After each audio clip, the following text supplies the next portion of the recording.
Bom dia, está no ar o programa Espírita Nova Era, uma realização da AME, Aliança Municipal Espírita de Divinópolis, coprodução do CEP, Centro de Estudos e Pesquisas Espíritas, a mensagem consoladora da doutrina espírita aqui na sua TV Candidez. Hoje estamos recebendo aqui no estúdio o nosso amigo Emerson Pedersoli. Ele é psicólogo clínico de Belo Horizonte, esteve conosco participando da 35ª Semana Espírita. Iremos bater um bate-papo com ele aqui hoje. Bom dia, Emerson, bem-vindo ao programa, bem-vindo novamente aqui a Divinópolis. Bom dia, obrigado pela oportunidade, bom dia aos ouvintes também. Iremos conversar sobre a família com Jesus na nova era. O esclarecimento que a doutrina espírita nos traz em relação à importância da família para os nossos processos de resgate e sublimação. Emerson, qual é o conceito de família na visão espírita? Quando a gente pensa no conceito em si, a gente pensa nos moldes tradicionais. Sim. Mas a visão espírita ela vem ampliando isso para nós. Na realidade, são os novos conceitos que a gente tem que aprender a se adaptar. Porque é uma relação onde nós estamos morando juntos, a gente está trabalhando em torno do mesmo objetivo e com projeto de crescimento. A proposta é essa. Quando Kardec pergunta para os espíritos sobre o casamento, ele coloca que é um progresso na marcha da humanidade. Então, necessariamente, a gente pensando no casamento como progresso, nós estamos ali no movimento de aprendizado. A gente quer uma sociedade equilibrada, a gente deseja uma sociedade equilibrada, mas para eu ter uma sociedade equilibrada, ela tem que começar no lar. Então, a gente fala lá, o casamento é um progresso na marcha da humanidade. Eu aprendo a lidar com a esposa ou com o marido, eu aprendo a lidar com um, daí a pouco vem o primeiro filho, eu já aprendo a lidar com 2, vem o segundo filho, eu aprendo a lidar com 3. Eu tendo um lar equilibrado, eu estou trabalhando para ver uma sociedade equilibrada. Então, quando a gente pensa em conceito de família, a gente fica com aqueles termos presos, mas não conseguimos colocar em prática as coisas emocionais, o crescimento moral do dia a dia. A gente lê, mas ainda não consegue colocar em prática. Então, em vez de ficarmos presos no conceito, é como a gente pode estar articulando esse bem-estar no núcleo familiar. Que aí entra a relação de respeito, vem a relação de solidariedade, vem a relação de dignificação do trabalho, do crescimento de todos eles. Então, um novo conceito seria a proposta da gente trabalhar junto em torno deste crescimento espiritual. Com certeza. Vivendo então neste momento de tantas turbulências na sociedade, tantas atrocidades que a gente vê, estaria este modelo de família assim corrompido? Na realidade, eu não sinto que é um modelo de família que está corrompido, mas são os nossos valores que estão ficando esquecidos. As pessoas estão muito preocupadas com a materialidade, elas estão muito preocupadas com o perfil ambicioso, elas estão muito mais preocupadas em ter do que ser. Então, com essa preocupação com a materialidade, vão esquecendo os valores. Muitas vezes os casais estão tendo filhos, mas estão esquecendo de educá-los, de prepará-los e se educarem nesse movimento de preparação desses filhos para a vida. Então, a preocupação com o material está muito maior do que a preocupação com o emocional, com o moral e com o espiritual. Entendo. Neste caso, haveria, assim, então, um modelo ideal de família para o momento dessa grande regeneração social? Então, quando a gente pensa em modelo ideal, a gente corre o risco de entrar nos tais padrões, né? Então, a gente tem que ter muito cuidado. Eu não penso no modelo ideal, porque uma pessoa pode estar sozinha fisicamente, mas as pessoas que ela tem em torno viram uma grande família. Vamos pensar no nosso ambiente de trabalho. Muitas vezes você faz uma festa e você vai chamar o parente para ir para a festa. Aí você vai chamar um primo, vai chamar os tios, mas as pessoas com quem você convive todos os dias, ele é muito mais família do que este grupo que você convidou para a festa. Mas esse grupo tem uma relação consanguínea. Você vai chegar uma hora que você vai vê-los em casamento, velório ou formatura. E aquele grupo de todo dia que é mais família, que te conhece, que você mantém presença, que você tem uma relação de solidariedade, tem uma relação de amizade, ora você é falante, ora você é ouvinte, esse grupo a gente acaba deixando de lado. E esses são os nossos verdadeiros familiares. Então, se a gente pega isso, no movimento espírita, no movimento social, no movimento trabalhista. Muitas vezes o nosso núcleo familiar está estendido ali porque sai da consanguinidade. E quando você pensa no primo, numa tia, gente, tem 8 meses que eu não vejo minha tia. Claro que ela é família, porque faz parte do consanguíneo. Mas e o seu chefe? E aquele colega de trabalho que você está na mesa com ele ali todos os dias, 8 horas por dia, às vezes 10 horas por dia. Esse aí te conhece muito mais do que os parentes que fazem parte da consanguinidade. Então a gente acaba expandindo a questão da família nessa relação que a gente precisa estar formalizando e ao mesmo tempo exemplificando e aprendendo com esses do convívio. Acaba que a família consanguínea, na verdade, te vê poucas vezes, né? Mais nesses momentos de aniversário, algum outro evento social em família. E o outro está ali no dia a dia mesmo, trocando ideias, vivendo suas dores com você, suas dificuldades no momento de trabalho e tudo. Ele vai te ver rindo, vai te ver chorando. A hora que você entrar emburrado, ele vai te ver. A hora que você entrar feliz, ele vai te ver. Ele sabe o time de futebol que você torce, ele sabe se você chegou feliz. Ele sabe. Pergunta um parente seu, um primo, um tio e tal, e eles não têm esse contato. Verdade. A família seria a mesma coisa que o lar, no sentido de estar mais entrosada, assim, como uma relação familiar no lar mesmo? Seria. Quando a gente pensa em lar, a gente está pensando em estruturação. Estruturação nos vários âmbitos, né? Aí a gente pensa no âmbito emocional, a gente pensa no âmbito espiritual, a gente pensa no âmbito material. Então a gente pensa nessa estrutura. Então muitas vezes existem moradores dentro de uma casa, 5 pessoas, 7 pessoas, 4 pessoas dentro de uma casa, mas não formam um lar. Apenas são moradores. Muitas vezes a casa ali é quase que um albergue. Eles mal se cumprimentam. Mas ali aí a gente passa na rua e fala assim, olha, a família do fulano é ali. Mas a gente fala pelo sentido social. Mas quando vai olhar a interação entre eles, ela praticamente não existe. Então, o lar é esse ambiente emocional. Ali a gente faz uma construção familiar saudável. Verdade. Para você que ligou a TV agora, nós estamos com o programa Espírita Nova Era. Hoje, apresentando o nosso amigo Emerson Pedersoli, falando sobre a família com Jesus na nova era. Emerson, a mesma família consanguínea, constituída aqui na Terra, permanece no mundo espiritual após a morte? Muitas vezes, quando a gente pensa se a gente vai encontrar com todos eles, vai depender do projeto reencarnatório que a gente se prontificou aqui. Sim. Existem famílias que continuam juntas. Existem famílias que se separam, cada um segue um caminho. Mas muitas vezes vai depender dessa ligação, porque quando a afinidade ela já vem por longo de 2, 3, 5 séculos, muitas vezes eles se distanciam no plano espiritual, mas no movimento de fazer programações, um quer ajudar o outro porque eles já têm uma afinidade construída há vários séculos.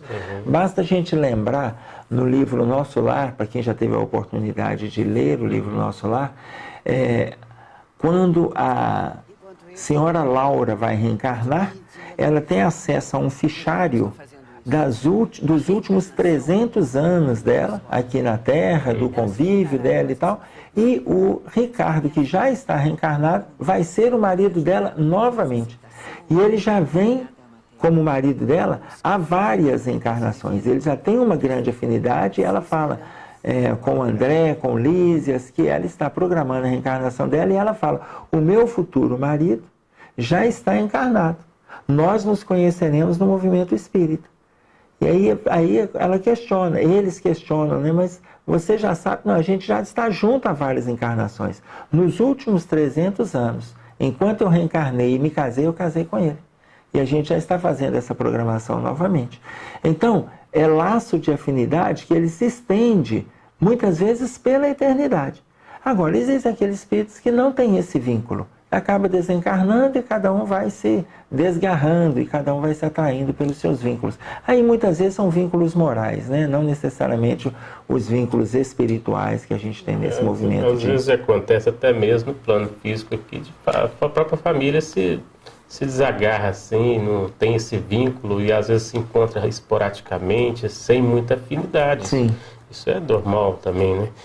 Podemos entender então que a família é uma grande escola onde as almas ali se reencontram para o reajuste entre si, para provação, expiação, ou seria outra situação? Podemos. Para provação, expiação e até mesmo para missão. Porque tem famílias que têm o perfil missionário. Muitas vezes tem o perfil de trabalho.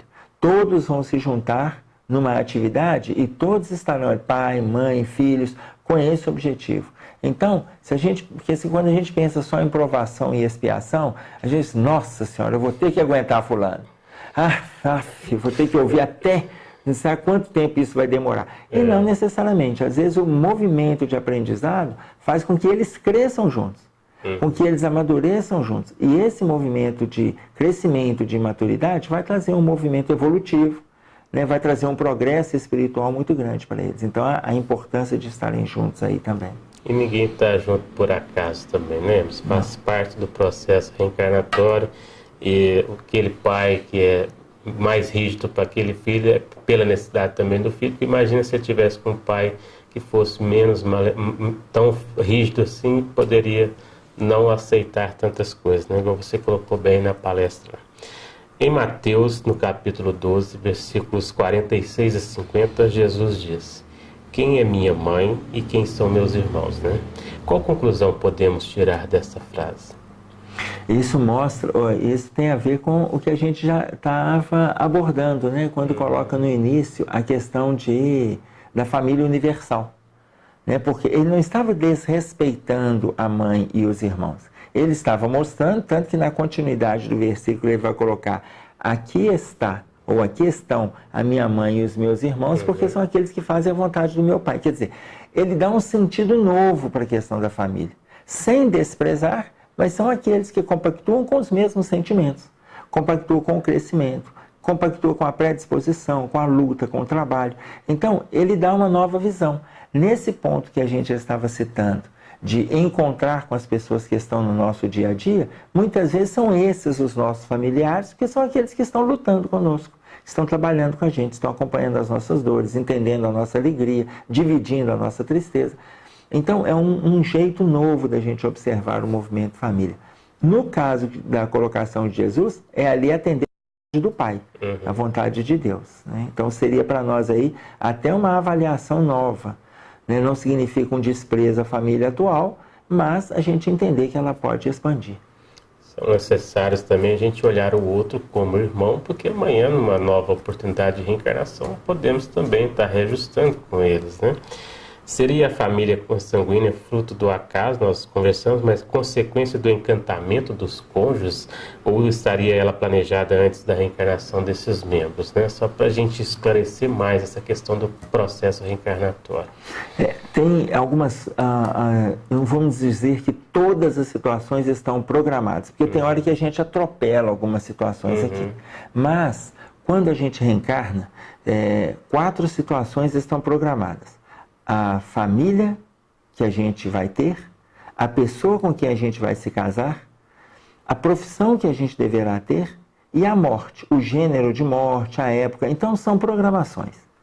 Todas essas programações, elas podem ser desfeitas, elas podem ser modificadas. Por quê? Porque todos nós também nascemos com livre-arbítrio. Então, estão programados, mas dependendo do meu perfil de relacionamento, a família que eu vou ter. Eu sou o 4º filho de uma determinada família.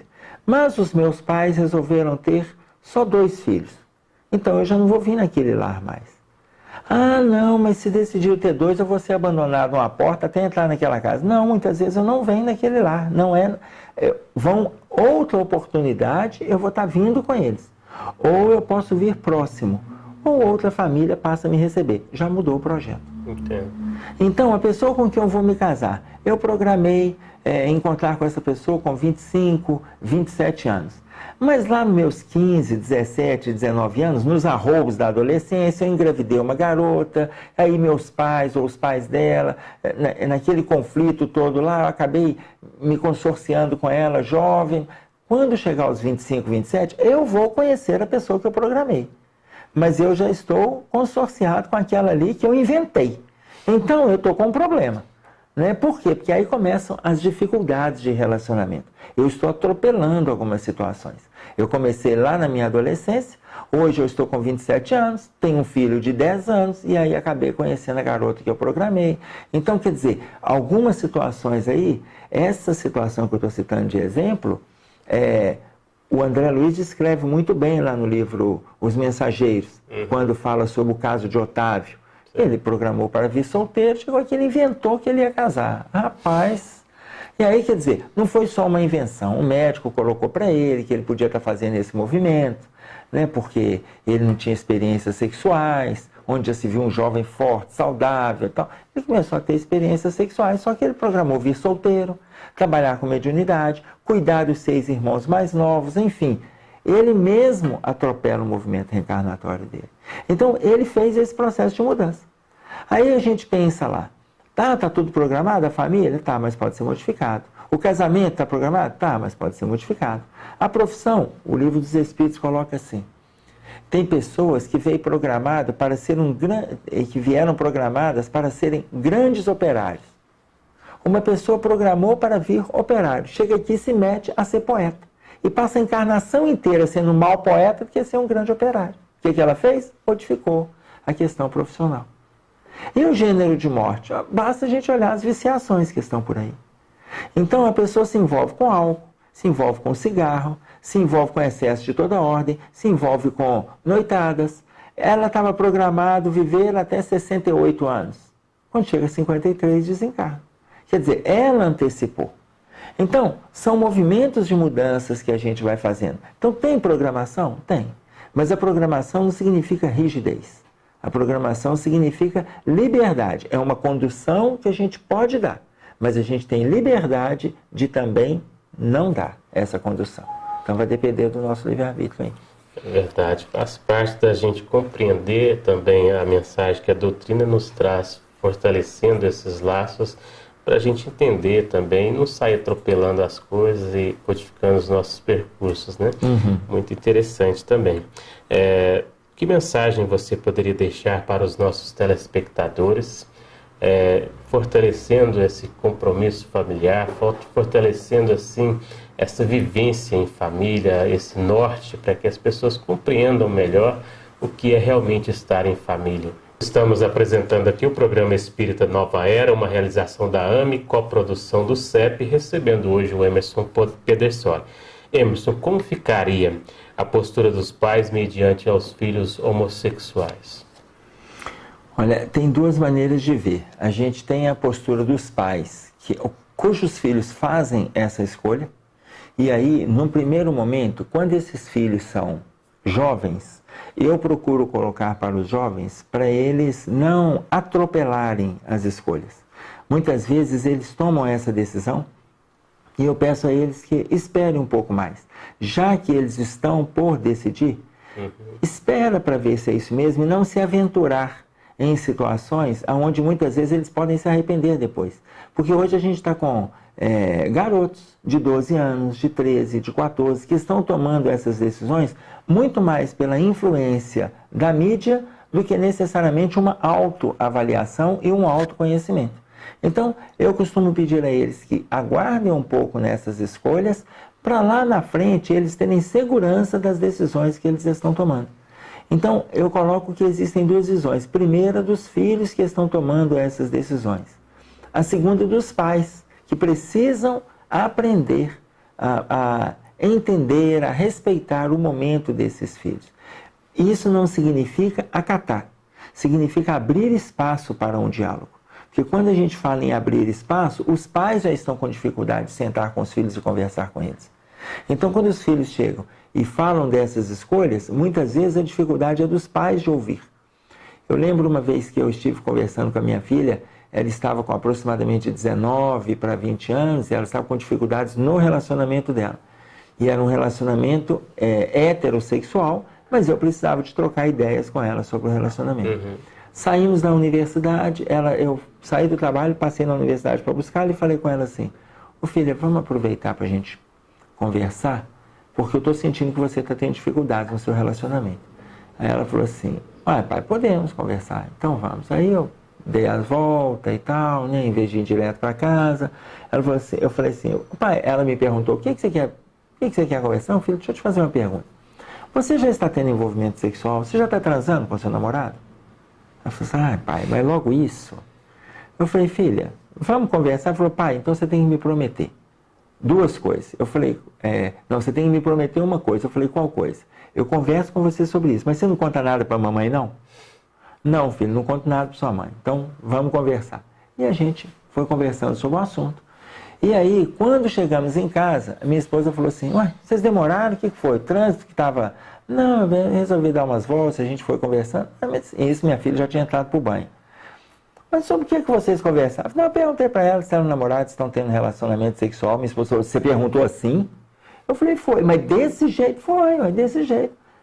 Ah, mas aqui, mas assim, meu bem, eu converso assim com os jovens. Ela falou assim, não, então aqui, ó, não me conta nada que ela te respondeu. Eu peguei e comecei a rir. Ela falou, por que você está rindo? Eu falei, porque minha filha falou assim, não conta nada para a mamãe. Eu chego aqui e você me fala assim, não me conta nada. Então eu fico bem com você e fico bem com ela, que eu não te conto e ela vai ficar sabendo que não é para eu contar mesmo. Mas é a dificuldade dos pais de conversarem sobre esse assunto. Entendeu? E conversar sem defesa, conversar sem aqueles rituais de lições de moral. Escuta o que os filhos têm a dizer. E apresenta também o que eles têm a dizer. Entre em acordo. Aí sim, nós vamos entender o que os nossos filhos estão se prontificando, o que eles estão desejando lá na frente. Muitas vezes a dificuldade é nossa. E se tiver uma escolha homossexual? Eu peço que eles esperem, mas eu peço que os pais aprendam a aceitar essa postura. É melhor a gente ter um casal de homossexual feliz e que se respeita e que saibam adotar e que ajuda na adoção, do que a gente ter os casais héteros que são devassos, que são sexólatras, que são viciados, mas na visão social eles, não, aquele ali é o homem, aquele é a mulher, ali é um casal, e inúmeras vezes é um casal extremamente desequilibrado. Então a gente tem essas dificuldades ainda de aceitar a questão da respeitabilidade da escolha do outro, né? Entendo. Como equacionar os conflitos existentes entre os cônjuges no seio do lar? Como equacionar? Rapaz, eu penso que não existe nenhuma equação sem diálogo. Eu estou lembrando do Rubem Alves, que o Rubem Alves diz assim, se você tiver que escolher alguém para se casar, não escolha pelo dinheiro, porque a administração ela se encarrega de desfazer essas situações. Não escolha pela beleza, porque o tempo se encarrega de desfazer a beleza. Escolha alguém que você goste de conversar, porque preservando o diálogo, você vai ter uma pessoa do seu lado para a vida inteira.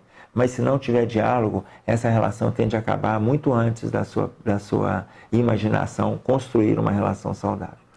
Então, quando a gente fala em equação, eu penso que não precisa de muitas contas, não. Diálogo, meu filho. Diálogo e compreensão.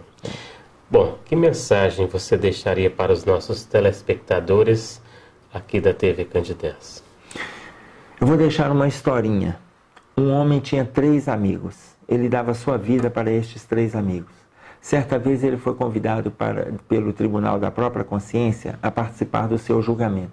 Ele foi até o primeiro amigo e o primeiro amigo disse assim, eu não vou com você, porque eu tenho muito medo deste juiz que vai te julgar, mas eu pago todas as despesas da sua viagem.